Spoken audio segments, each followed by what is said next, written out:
Pada tahun 1973 di perusahaan farmasi yang cukup terkenal di Jepang Otsuka Pharmaceutical, muncullah ide aneh dari seorang karyawan yang bernama Rokuro Harima. Rokuro Harima adalah penanggung jawab pengembangan produk minuman perusahaan. Dia mengusulkan kepada direktur saat itu, yaitu Akihiko Otsuka untuk membuat minuman dari infus. Otsuka tentu saja kaget mendengar usulan itu. Minuman kesehatan dari infus sangat tidak lazim. Saat ditanya apa pertimbangannya, Pak Harima menjawab bahwa ia saat berada di Meksiko ia mengalami diare yang sangat parah. Perutnya melilit sakit sekali sampai ia harus dibawa ke rumah sakit. Penyebabnya adalah ia minum air putih yang sudah terkontaminasi. Saat itulah ia sangat kekurangan cairan sementara ketika dia harus minum air putih sudah terkontaminasi. Nah, di saat genting seperti itu, ia melihat seorang dokter yang meminum cairan infus setelah lelah karena habis melakukan operasi selama berjam-jam. Ia pun melakukan hal yang sama. Dan cairan infus itu menyelamatkan nyawanya. Karena bisa dengan cepat menggantikan cairan tubuhnya yang hilang lantaran diare. Direktur itu tertawa mendengarkan penjelasan dari Maharima. Perusahaannya memang membuat infusi bahkan termasuk yang paling terkenal di Jepang. Sehingga untuk membuat minuman dari infus tentu saja bukan perkara besar. Tapi infus untuk diminum, sepertinya tidak. Direktur lalu mengatakan kepada Pak Harima bahwa minuman kesehatan belum saatnya dibuat oleh perusahaan. 3 tahun kemudian di negara Jepang populer olahraga jogging di taman kota di pagi dan sore hari dipenuhi dengan orang berolahraga. Bukan hanya itu saja, produk-produk kesehatan ternyata juga mengalami peningkatan penjualan. Seperti treadmill, bisbol, sepatu lari, raket, bola dan lain-lain. Direktur Otsuka menyadari bahwa orang-orang Jepang sudah sadar akan kesehatan. Direktur Otsuka pun akhirnya memanggil Pak Harima. Pak Harima masuk ke ruangan. Direktur Otsuka dengan seorang peneliti muda yang bernama Akihisa Takaichi. Pak Direktur bilang inilah saatnya membuat produk minuman kesehatan. Tapi tolong buat minuman kesehatan yang tidak hanya baik untuk tubuh tapi juga enak saat diminum.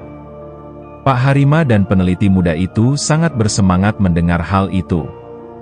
Serangkaian penelitian pun dilakukan.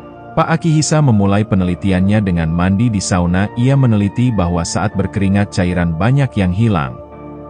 Ia lalu ingin membuat minuman yang bisa mengganti cairan tubuh yang hilang itu. Dan komposisi pun ditemukan tapi saat diminum rasanya tidak enak, pahit sekali.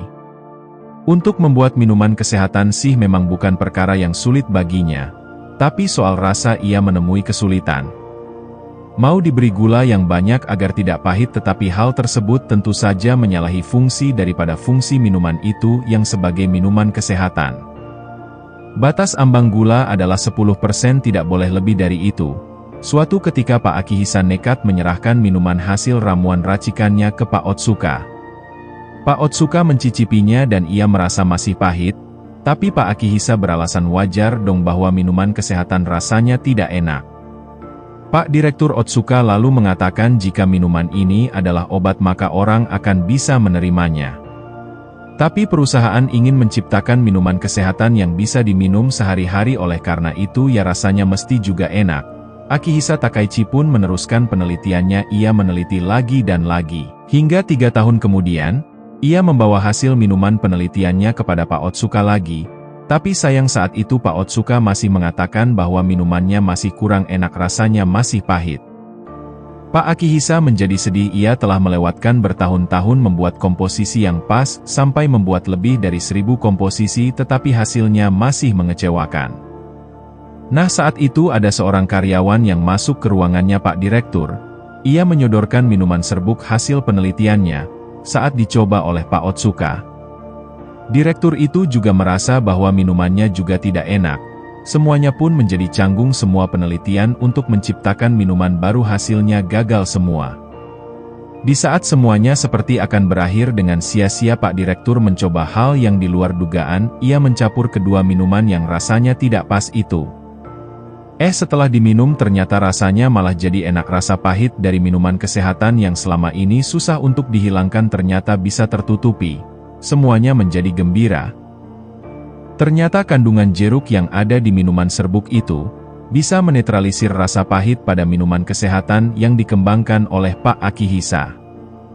Minuman itu diberi nama Pocari Sweat yang memiliki kesan menyegarkan, dan setelah komposisi minuman yang menyegarkan dan juga enak itu ditemukan ternyata perjuangan belum selesai.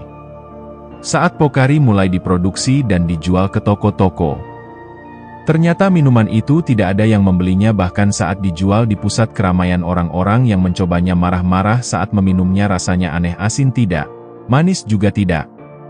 Bahkan ada bapak-bapak yang langsung memuntahkannya saat ia meminumnya. Mendapat laporan bahwa produk Pocari tidak laku, tidak ada yang berminat, Pak Otsuka pun membuat keputusan yang gila. Ia memerintahkan minuman Pocari digratiskan saja. Semuanya kaget. Apa tidak rugi, Pak? Tapi Pak Otsuka mengatakan karena produk Pocari itu masih baru dan orang belum mengenal manfaatnya, maka sudah semestinya kita mengedukasi orang tentang Pocari Sweat.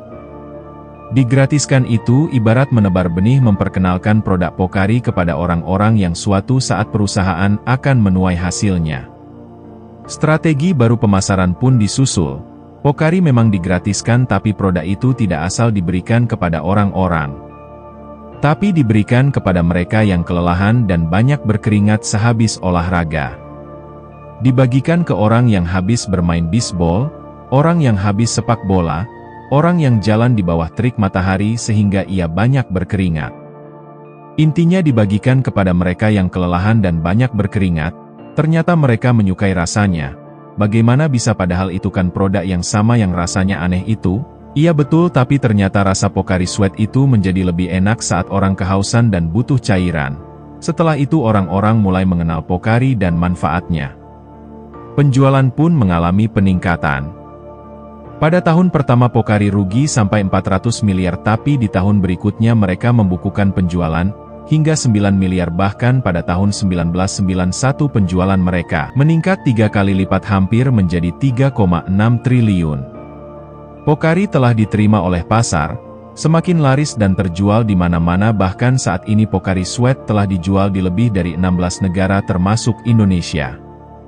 Pocari Sweat membuktikan bahwa memasarkan produk dengan rasa baru itu sangat susah, dan luar biasa menantang, tapi dengan kegigihan pantang menyerah, gagal coba lagi, gagal coba lagi.